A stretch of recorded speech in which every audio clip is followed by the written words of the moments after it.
Romantic relationships in recovery. Good morning, everybody, and welcome to the Recovery Classroom. My name is Drew. I am a recovering alcoholic. I'm still sober. I'm still enjoying each and every single day. I've never met somebody who's ever regretted getting clean and sober. I want to thank Joey and Dave for hanging out with me this past weekend. As you can see, I'm back home. We got off the baseball fields late last night and made it back in, but it was a lot of fun. I want to thank them for hanging out with me and helping to teach kids how to play the sport I love so much. So I'm excited to be doing it again next weekend. One of the most well-discussed topics in all of recovery is this idea of romantic relationships in recovery. And I used to have some strongly held beliefs and convictions, but I still hold some of those, but a lot of those have evolved over time. And I think that's a healthy thing. I think we should be able to look back and reevaluate some of the things we used to hold near and dear to our heart and allow ourselves to think differently. After all, we do have a thinking problem, right? Romantic relationships in recovery, it's interesting to me because there's this idea that newcomers will hear when they first come into the rooms that you can't get into a relationship within the first year of your sobriety. That's not exactly how it is. It actually originated from this idea that you don't want to make any major life changes within the first year of your sobriety. And of course, someone had to make that about romantic relationships. And so here we are. Let's take a step back, though, and talk about it from a strictly scientific, semi-scientific perspective. Drugs and alcohol, when we were actively using and pouring these chemicals into our system, they were blocking hormones and enzymes from allowing us to feel the way we were naturally supposed to feel. They were blocking certain neurotransmitters from firing, allowing us to feel the way that we would have otherwise naturally felt. And so when we removed the drugs and alcohol by getting clean and sober, all of a sudden the neurotransmitters and the hormones and enzymes started doing what they were designed to do, and we started feeling emotions. That's where the old saying comes from in the rooms that the good news about recovery is you get your emotions back. The bad news about recovery is you get your emotions back. And boy, do they all come running back. Next thing you know, I'm new to sobriety and my hormones are all over the place. My enzymes are starting to work normally again. And some pretty girl walks by and says, "Hey, Drew, I like your shoes." And in my mind, she wants to run off, get married, have 13 kids, and live in a deserted island in the middle of the Caribbean.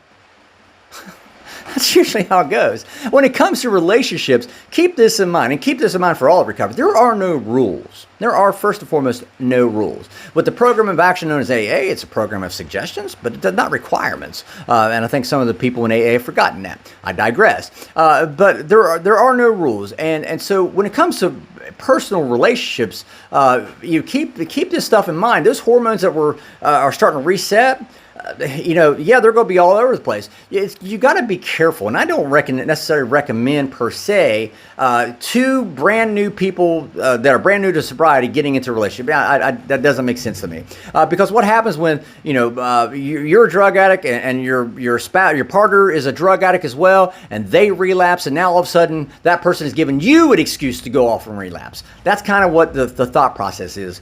But I want to take it a step further. Let's say I'm in a relationship with somebody, and she comes up and says, "Drew, I just really love you." Well, how can you love me if I don't even know who me is? If I don't know who I am, how can she truly know who I am and love who I am if I don't know who I am? And then flip it around. If I truly care about that person, wouldn't I want to give that person the best version of me rather than a broken, busted, and in process of being repaired version of me? I mean, after all, if I'm in recovery and I'm working on myself, I must be broken to some point, right? So wouldn't I want to give that person the best version of me? Again, there's no absolute rules in recovery. And to be quite frank, I believe the whole point of getting clean and sober is to be able to enjoy life. And that means enjoying life with other people, other human beings through a relationship, not necessarily a romantic relationship, but also a platonic relationship. Romantic relationships, I think, are just nothing more but another end result of our sobriety. But we got to be careful, we got to be cautious, and make sure we're paying attention to us individually in our own personal sobriety. Deb and Joey are great examples. Matter of fact, watching them progress through their recovery, that has helped me evolve my position and my beliefs and convictions. Deb she works her own particular specific pathway, individual one-lane road to recovery, and so too does Joey. And fortunately for both of them, both of those roads were going in the same direction. They ultimately converged to finally where I was able to go marry them off. And it was such an exciting time, such an exciting event.